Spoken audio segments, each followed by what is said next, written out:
North India పరువు హత్యల విష సంస్కృతి మన దగ్గర అప్పుడప్పుడు పడగవిప్పుతోంది. పరువు ప్రతిష్ట కోసం అర్థం లేని ఆవేశాలకు లోనై మంచినీళ్ల ప్రాయంగా ప్రాణాలు తీస్తున్నారు. పరువు ప్రతిష్టలపై మక్కువ పరిమితిగా ఉంటేనే మంచిది. లిమిట్స్ దాటితే తీవ్ర అనర్థాలు తప్పవని ఎన్నో ఉదంతాలు చెబుతున్నాయి. పరువు కోసం పాకులాడే ఓ తండ్రి తన కూతురి విషయంలో ఎలాంటి దారుణానికి ఒడిగట్టాడన్నదే ఇవాల్టి క్రైమ్ ఫ్యాక్టర్.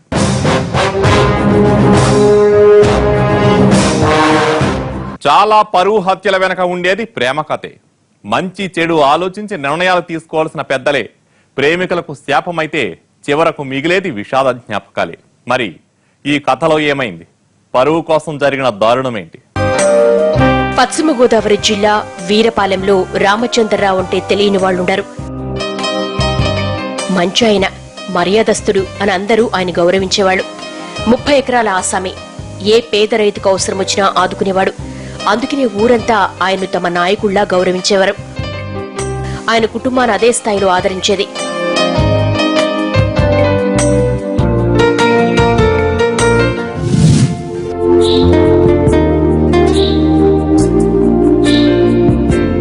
రామచంద్రరావుకు 2 కూతుళ్లు. మొదటి అమ్మాయికి పెళ్లైపోయింది. రెండో అమ్మాయి ప్రశాంత్ అంటే ఆయనకు పంచ ప్రాణాలు. ప్రశాంతి కంటే ఎక్కువగా ఇష్టపడేది ఇంకొకటుంది. అదే స్టేటస్. అది ఆయన 6వ ప్రాణం. తన చిన్న కూతురు పెళ్లి ఊళ్ళో ఇంతవరకు ఎవరూ జరపనంత ఘనంగా తన స్టేటస్ కు తగ్గ మంచి సంబంధం చూసి చెయ్యాలని కలలు కనేవాడు.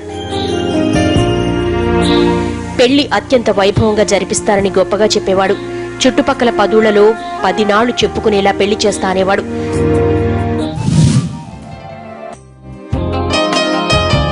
తన అనుచరులతో ఆయన రోజు ఆలోచించేది తన పరువు ప్రతిష్ట గురించే.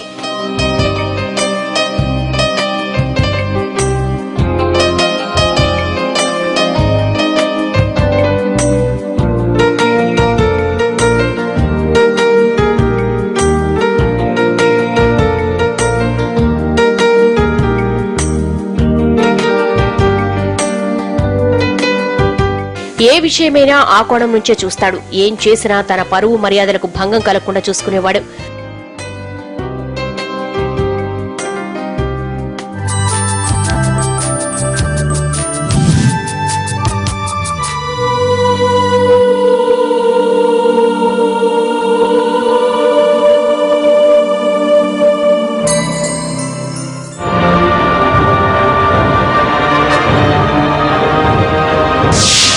అలాంటి రామచంద్రరావు ఓ విషయం తెలిసి షాక్ అయ్యాడు.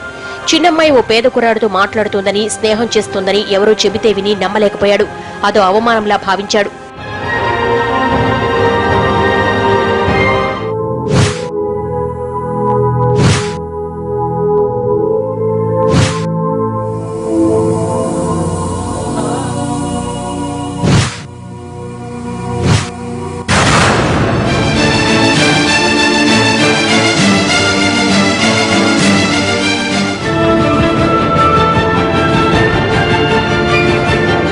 ఆడపిల్లని ఆడపిల్లలా ఉండు, మగాళ్లతో స్నేహమేంటి?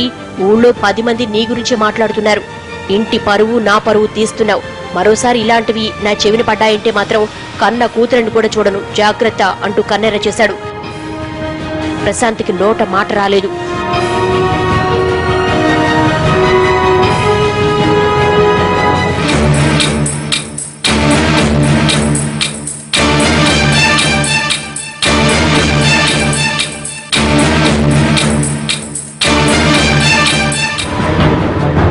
ఇంతకీ ఈ అమ్మాయితో స్నేహం చేసిన కుర్రాడెవరు? వీరపాలెం గ్రామానికి కొద్ది దూరంలో ఉండే తలికెలపూడి గ్రామానికి చెందిన సురేష్ ప్రశాంతి స్నేహితుడు. పేద కుటుంబం. 10వ తరగతిలోని చదువు మానేసి ట్రాక్టర్ డ్రైవర్ గా మారిపోయాడు.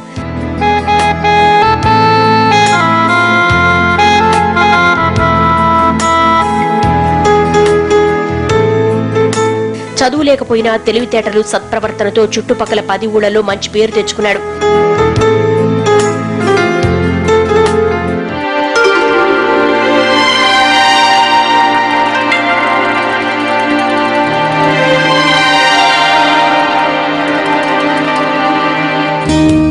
ఈ మధ్య సొంత ట్రాక్టర్ కూడా కొనుక్కున్నాడు.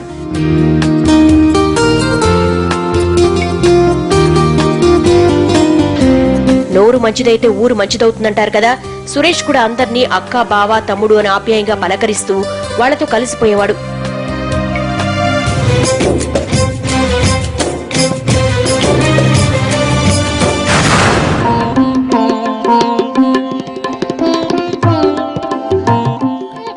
చుట్టుపక్కల ఊళ్ళలో కూడా అతనికి స్నేహితులుండేవాళ్లు.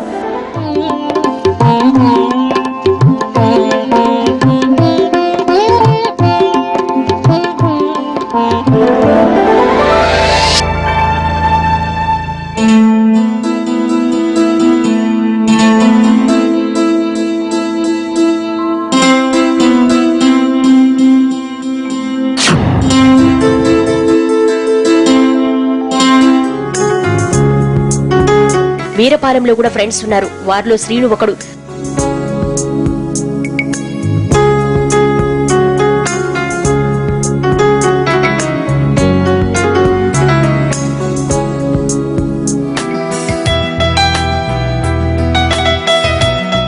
ఓసారి అతన్ని కలుద్దామని అతనింటికి వెళుతున్న సురేష్ కు వాకిట్లో ప్రశాంతి కనిపించింది. ప్రశాంతిని చూసిన సురేష్ ఏం చేశాడు, ఆ రోజు ఏం జరిగింది, షార్ట్ బ్రేక్ తర్వాత చూద్దాం. సైట్ అంటారు, అది సినిమాల్లో మాత్రమే కనిపిస్తుంది. నిజ జీవితంలో అలాంటి సందర్భాలు అరుదే. ఆ పరిస్థితి సురేష్ ప్రశాంతి విషయంలో నిజమైంది. ఆ లవ్ స్టోరీ ఎలా మొదలైందో, ఏ మలుపులు తిరిగిందో ఇప్పుడు చూద్దాం. వాకిట్లో ప్రశాంతి కనిపించింది.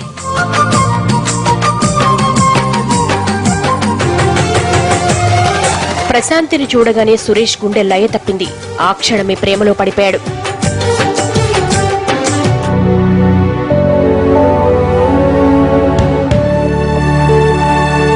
ఇక ఆ రోజు నుంచి ప్రశాంతి ఇంటి చుట్టూ చక్కర్లు కొట్టడం మొదలెట్టాడు.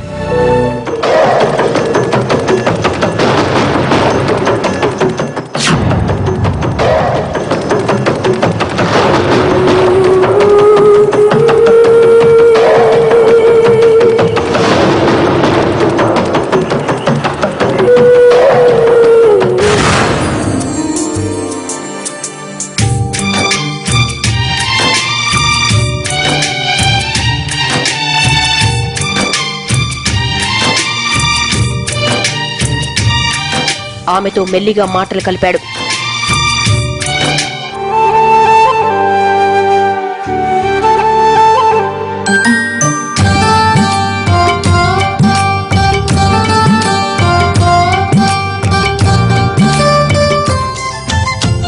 ఎలాగైతేనే మనసు దోచుకున్నాడు.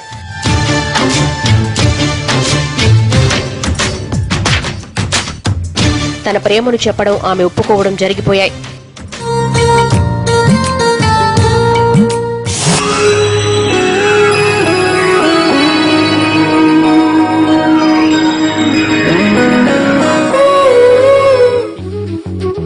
ఇక తర్వాత ఏముంది, రొటీన్ లవ్ స్టోరీయే. ప్రేమికుల ఊసులు, బాసలు, రహస్యంగా కలుసుకోవడాలు కామన్ అయ్యాయి.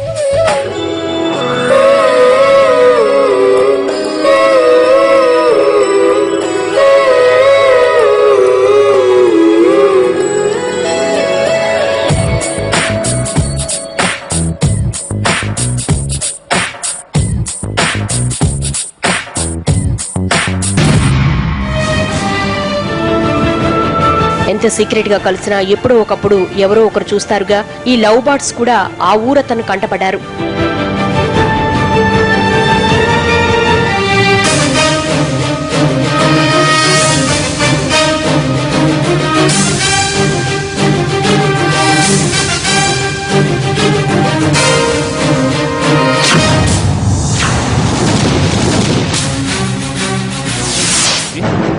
అలా విషయం రామచంద్రరావుకు తెలియడం, ఆయన వార్నింగ్ ఇవ్వడం జరిగిపోయాయి.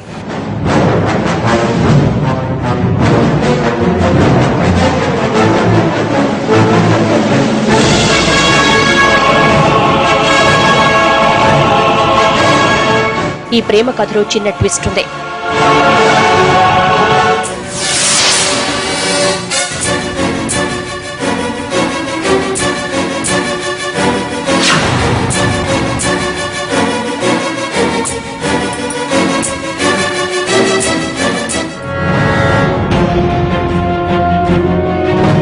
రామచంద్రరావుకు తన కూతురు ప్రేమలో పడిందన్న విషయం తెలియదు. ఓ ట్రాక్టర్ డ్రైవర్ తో మాట్లాడిందనే ఇంత రాద్ధాంతం చేశాడు. అదే అతనితో ప్రేమలో ఉందని తెలిస్తే ఇంకెంత దుమారం రేగేదు.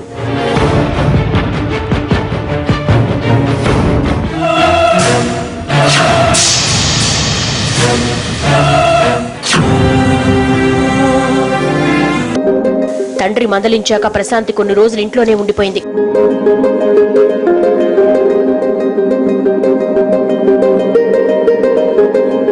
కానీ సురేష్ ను కలవకుండా ఎన్నాళ్లు ఉండగలదు?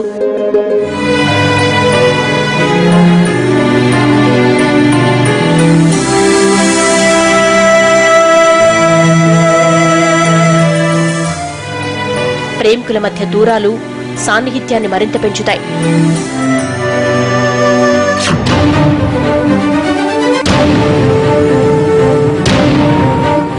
ఓ రోజు ఇద్దరు కలుసుకున్నారు.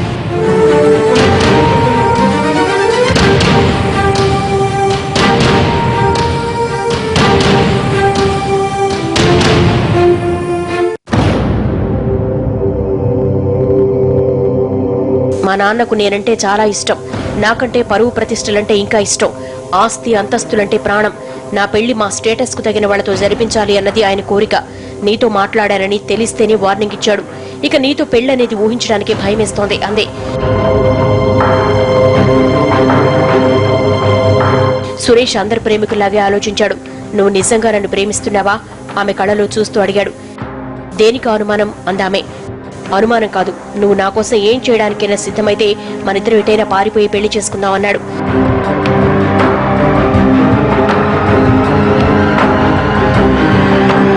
ప్రేమలో ఎక్కువసేపు ఆలోచించడాలుండవు కదా. ప్రశాంతి సరే అంది. నీతో రావడానికి నాకే అభ్యంతరం లేదని చెప్పింది.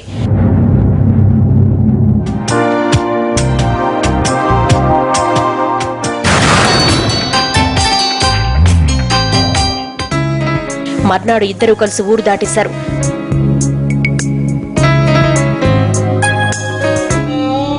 కూతురు కనిపించకుండా పోవడంతో రామచంద్రరావుకు గుండె ఆగ్రంత పనైంది.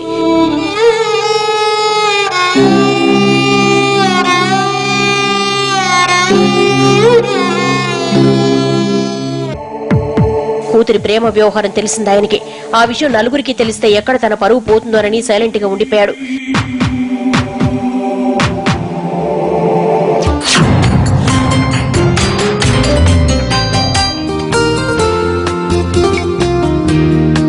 సురేష్ ప్రశాంతిని తీసుకుని జంగారెడ్డిగూడెం వెళ్లాడు. అక్కడ ఓ స్నేహితుడి ఇంట్లో ఉంటూ ఆమె ఊళ్ళోని స్నేహితులకు కబురు పంపాడు.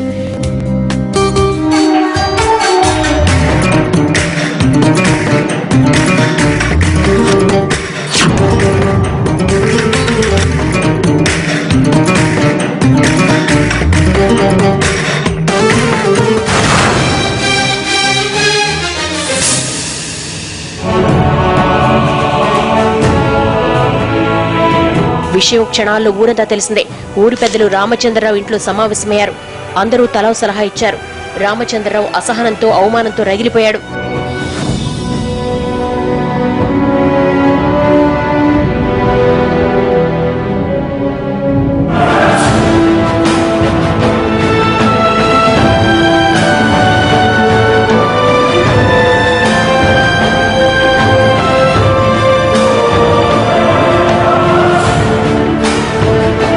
కొందరు పెద్ద మనుషులు సురేష్ ప్రశాంతిని కలిశారు. వ్యవహారం రచ్చకెక్కడం మంచిది కాదని, ఊళ్ళోనే సమస్య పరిష్కరించుకుందామని చెప్పారు. నీ పెళ్లి మేం జరిపిస్తాం అని హామీ ఇచ్చి ఆ జంటను ఊరికి తీసుకొచ్చారు.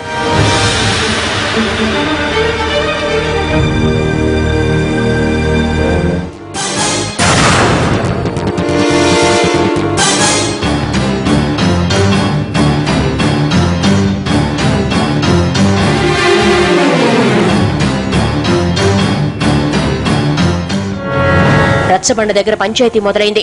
అమ్మాయిలు అబ్బాయిలు ఇద్దరు మేజర్లే కాబట్టి వారి పెళ్లికి అభ్యంతరం చెప్పొద్దని రామచంద్రరావును కోరారు.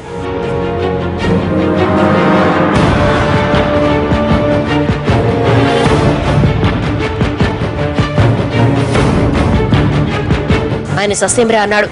నిన్న మొన్నటిదాకా మార్కెట్ యార్డ్ లో కూలి పనులు చేసుకునేవాడు. ఆ ట్రాక్టర్ లేకపోతే వాడికి తినడానికి మెతుకులు కూడా ఉండవు. వాడు నా ఇంటికి అల్లుడి కావడమేమిటి? అవసరమైతే నా కూతుర్ని చంపుకుంటాను గాని ఈ విషయంలో రాజీ పడే ప్రసక్తే లేదు అని తెగేసి చెప్పాడు.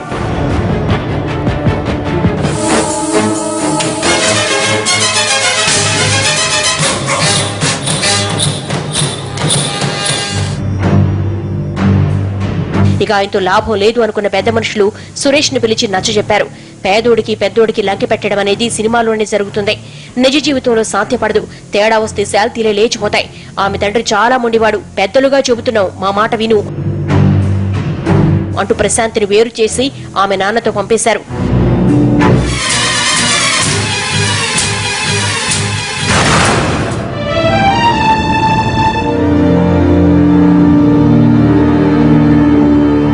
కానీ ఒకసారి ప్రేమలో పడ్డాక వాళ్ళని అడ్డుకోవడం ఎవరి తరమూ కాదని ఈ జంట కూడా నిరూపించింది.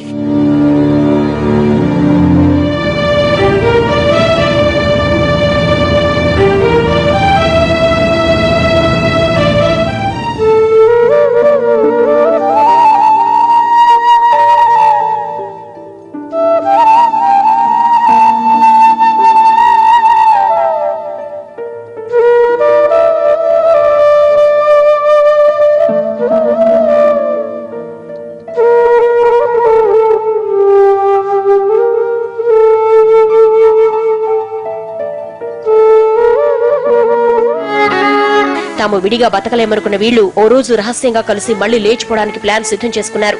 సీక్రెట్ గా వెళ్లిపోయారు.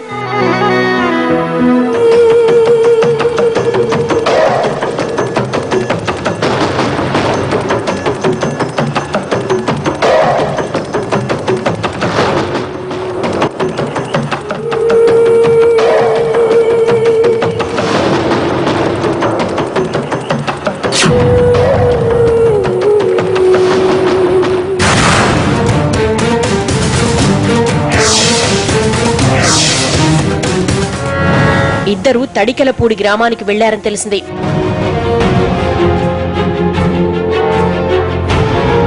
వాళ్లు మేజర్లు కాబట్టి తేడా వస్తే విషయం పోలీసుల దాకా వెళుతుంది. అది తమ మడికే చుట్టుకుంటుందనుకున్న రామచంద్ర ఆవేశం అణుచుకున్నాడు. నెలలు గడుస్తున్నాయి. తన కూతుర్ని తనకు దూరం చేశాడన్న ఉక్రోషం అతని నిలువెల్లా దహించి వేసింది. రాను రాను విచక్షణ మరిచిపోయాడు. ఏ పరువు ప్రతిష్టల కోసం తప్పించాడో వాటిని పణంగా పెట్టడానికి సిద్ధమయ్యాడు. తన కూతురు జీవితాన్ని తానే నాశనం చేయాలని నిశ్చయించుకున్నాడు. రామచంద్రరావు నిర్ణయం ఎలాంటి పరిణామాలకు దారితీసిందో షార్ట్ బ్రేక్ తర్వాత చూద్దాం. ప్రేమలో పట్టం, పెద్దలు కాదనడం శతాబ్దాలుగా కనిపిస్తున్న చరిత్రే. అయితే చాలా ప్రేమ కథల్లో ఎవరో ఒకరు రాజీ పడే సందర్భాలే ఎక్కువ. కానీ ఈ కథలో రామచంద్రరావు మొండి పట్టుదలకు పోయాడు. పరువు ప్రతిష్టలకు పోయి కూతురి జీవితాన్ని చీకటి చేశాడు. తన కూతురు జీవితాన్ని తానే నాశనం చేయాలని నిశ్చయించుకున్నాడు.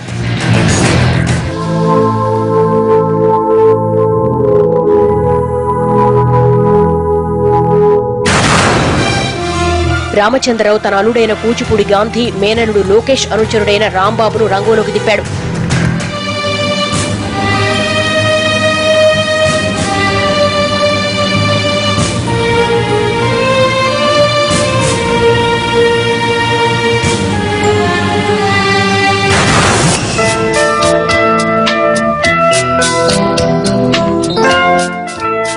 ప్లాన్ లో భాగంగా లోకేష్ సురేష్ ను పరిచయం చేసుకున్నాడు.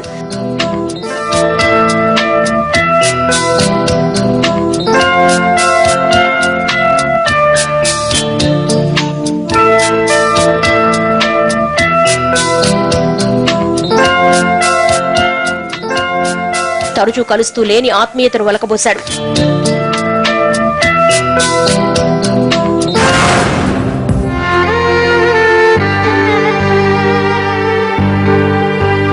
పెళ్లయ్యాక సురేష్ ఆర్థిక పరిస్థితి తల్లకిందులైంది. పొలం పనులు లేక రాబడి తగ్గిపోయింది. భార్య 8 నెలల గర్భవతి కావడంతో ఏదో ఒకటి చేసి డబ్బు సంపాదించాలనుకున్నాడు.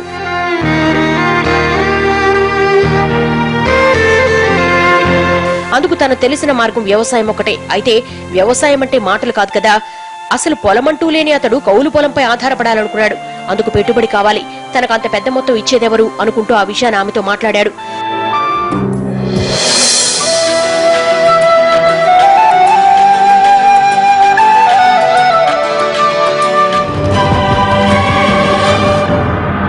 సురేష్ సమస్యను తన అస్త్రంగా మలుచుకున్నాడు లోకేష్. నాకు తెలిసిన వాళ్ల పొలం చూపిస్తాను, వాళ్ల చేతే డబ్బు కూడా ఇప్పిస్తాను అని సురేష్ ను నమ్మించాడు.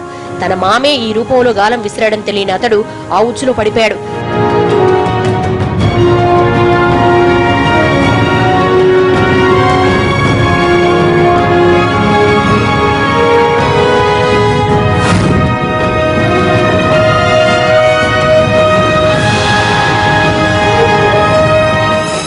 సాయంత్రం 5 గంటలైంది. కౌలు పొలం చూపిస్తానన్న లోకేష్ సురేష్ ను చింతపల్లి అడ్డదారి దగ్గరకు తీసుకొచ్చాడు.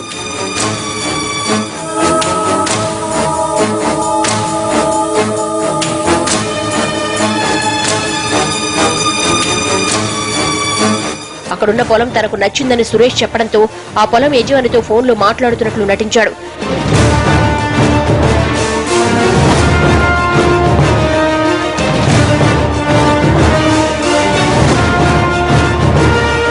అతనెక్కడో దూరంలో ఉన్నాడంట, కాసేపట్లో వస్తాను, ఇక్కడే ఉండమన్నాడు అని చెప్పాడు.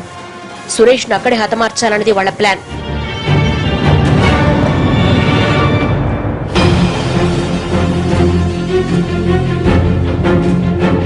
దాని ప్రకారం ముందే రామచంద్రరావు, గాంధీ, రాంబాబు అక్కడ మాటు వేశారు.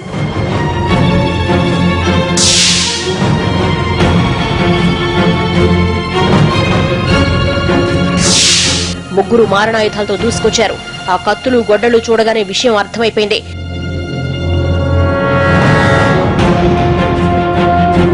తనను చంపొద్దని ప్రాధాయపడ్డాడు. ప్రశాంతి రేపో మాపో తల్లి కాబోతోంది, దయచేసి ఆ బిడ్డకు తండ్రి లేని వాడిని చేయకండని వేడుకున్నాడు.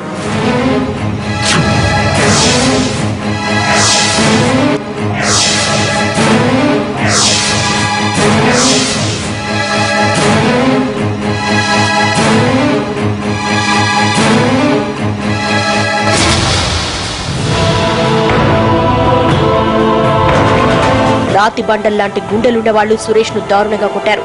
అత్యంత హేయంగా ప్రాణాలు తీశారు.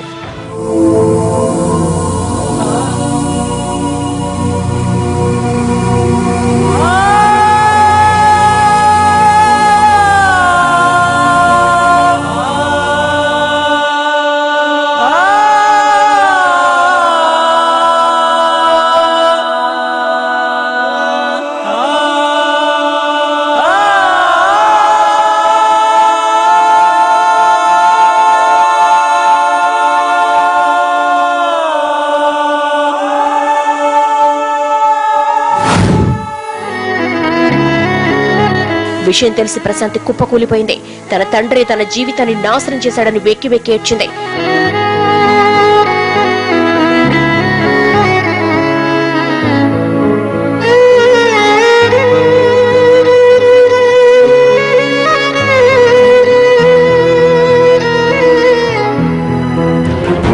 చట్టం తన పని తాను చేసింది. హంతకులు జైలుకెళ్లారు.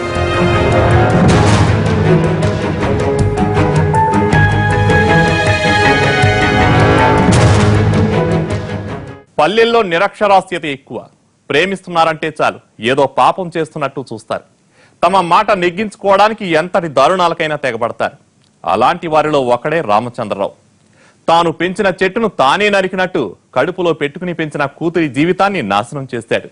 ఏ పరువు కోసం పాకులాడాడో ఆ పరువు ఇప్పుడేమైంది? ఆ యువ జంటను ఆప్యాయంగా ఆదరించి ఉంటే ఆయన పెద్దరికం మరింత పెరిగేది. అందరూ హాయిగా ఉండేవాళ్ళు. పంతాలు, పట్టింపుల వల్ల మిగిలింది కన్నీటి జ్ఞాపకాలే. ఇది ఇవాల్టి క్రైమ్ ఫ్యాక్టర్. రేపటి ఎపిసోడ్లో మరో వాస్తవ గాథను చూద్దాం.